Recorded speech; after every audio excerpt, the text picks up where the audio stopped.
Hey guys, here to talk a little bit of Justice League with you today and DC movies and all that good stuff. So let's jump right into it. These are the DC Multiverse action figures from the Justice League movie line. They display great with DC Universe Classics and the other Multiverse figures. So don't know what you thought about the movie. I'll give you my thoughts here in a minute. Gonna go from my least favorite to my most favorite on these. So starting with Aquaman, did not care at all for the costume design that they gave him for the movie. Just thought it was kind of strange and over armored and just didn't look like Aquaman. Jason Momoa's Aquaman, he's kind of like the beach bum, drunken bar brawler version of Aquaman. He's not the Arthur Curry from the comics or the cartoons that we grew up with, but I am glad that they kept him around for the Aquaman movie because I like it when they stay consistent with an actor. So not my favorite figure, just not my favorite design. This guy's actually up for grabs on eBay right now. I'm gonna put the movie Aquaman into my Justice League because that one's way better. The one with the metallic yellow shirt, orangish yellow shirt, and the green pants and all that. That's Aquaman. So glad they went that route. Don't know how much he'll look like that in the movie. But we'll kind of see when that comes out. Flash costume was a little wonky. I get that they were going with an armored thing held together with extremely strong wire or something because of the physics of it. He runs super fast and he needed armor or whatnot. Kind of strange, looked weird in the film, looks weird on the figure. Good figure though. I mean, all of these guys, listen, despite my opinion on their choice for costume design, as far as good, posable 6-inch figures that are on par with the same quality as Marvel Legends, these are great figures. I still don't think they've gotten Wonder Woman right. They tried in her line, and then they, basically this is the same figure from the Wonder Woman line, just placed in the Justice League line. None of these Wonder Woman figures look like Gal Gadot at all, and they look kind of manly to me. I don't know. They haven't captured the beauty of Wonder Woman in these figures. If you want to get a good Wonder Woman figure, I think the Figuarts, which you're going to pay a lot more for, it's in this scale. It's just a better figure, but they haven't gotten that right yet. Cyborg, I really like. I like his design. Makes me think of hunting Cyborg back in the day, when all us kids were, not like around 1984, we were collecting Kenner Superpowers figures back in the day, and Cyborg was like wave 3. He was super hard to find. He had that vac metal, shiny, metallic look, and never could find him. Never could find Cyborg. So whenever I find a Cyborg now, it kind of is exciting just remembering the hunt. It feels like Cyborgs are rare find or whatever. So I've got the DC Universe Classic Cyborg, which is a throwback to the 80s. But this guy's good. He was fine in the movie. I felt like they should have had Green Lantern in there instead of Cyborg, but whatever. Superman's great. This is not Justice League movie Superman. This is a Man of Steel version of Superman.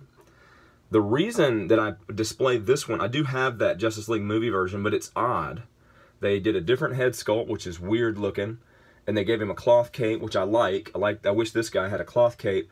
But the body is skinnier. Like, if you display the Justice League movie Superman with the rest of the Justice League Multiverse movie figures, he looks skinnier. He looks way smaller than the rest, which Superman absolutely should not. So take your Man of Steel Superman to display with these. He's more in scale. Love the Ben Affleck Batman here. This is the second version. They did a few versions for Batman vs. Superman, and then of course they did one from Suicide Squad. But man, I love this version. The previous were not good. This is darker, the posability is better. He's got the fabric cloth cape there. Thought they did a great job. That's a great Batman by any standard for any collection. He just looks really good. These guys display great with your DC Universe Classics, your 6-inch line, even if it's not movie likenesses or whatnot.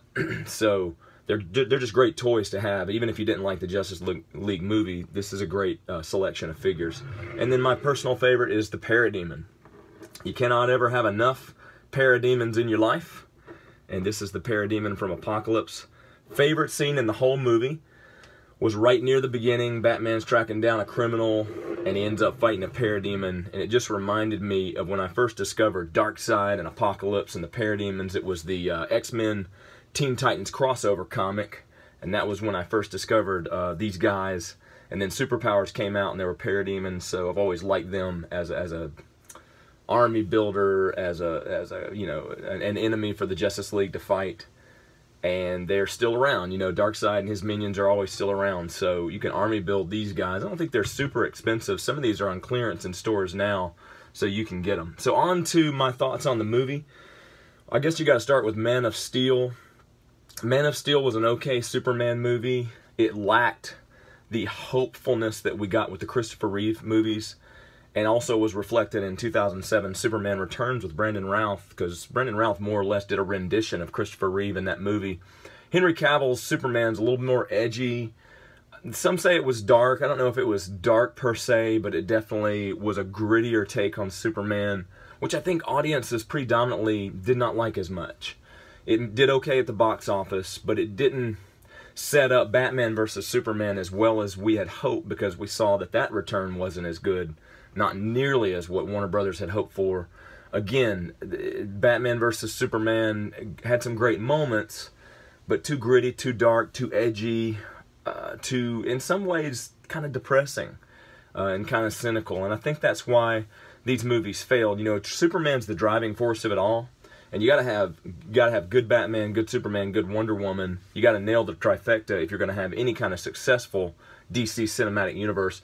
Wonder Woman was great. Loved Wonder Woman. Thought they did a great job. They executed the character well. Patty Jenkins, hats off to you. Just didn't think that they did as well with Superman. Batman, I thought Ben Affleck did a great job with him, but he was just kind of shoehorned in there. He needed a movie of his own or two before he was thrown into a cinematic universe, in my opinion. I think a lot of people felt that way. So Justice League, as a comic book movie, just pop Justice League in. You haven't seen any other movies. You can have fun with it. I mean, it's a fun movie. It's a good superhero comic book movie. It's not a terrible movie by any stretch. And like I said, I love that they fought the Parademons. I love that they fought Steppenwolf. That was all really cool. I got Steppenwolf in here somewhere. If I can grab him, I'll pull him out. But for the most part, I think it was a disappointment to fans. Just maybe because the universe wasn't set up as well, and the universe wasn't as bright and hopeful as we wanted.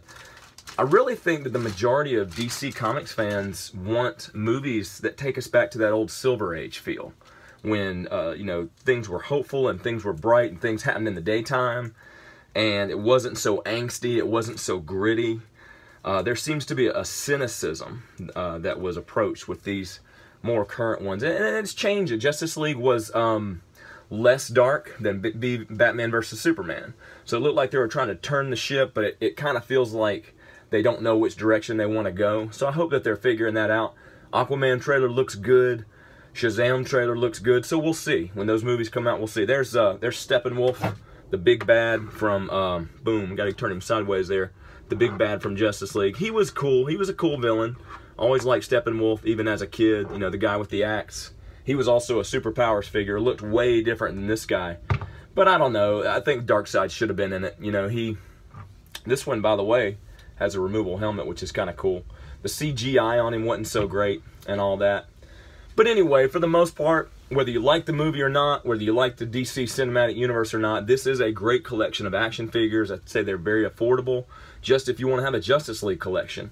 Or if you want to cherry pick and get the ones you like the most, like let's say you didn't have a Cyborg in your action figure collection, grab this Cyborg, throw him in with your DC Universe Classics or whatever 6-inch DC line you can collect, and that'd be great. All of them work for that. Army build your Parademon or whatnot. So it's a lot of fun.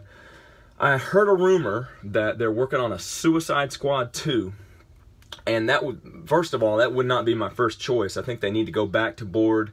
It's upsetting that Affleck and Cavill might be out. I don't know if they are or aren't. I hear different things all the time. So you guys tell me in the comments, are they in? Are they out? I hear they might be coerced back. I hear they're gone. Who knows? But it's sad that they would break that continuity, especially since they're going forward with Jason Momoa and Gal Gadot. Would love to keep the same actors going, even though some of the movies haven't been the most successful as they'd hoped.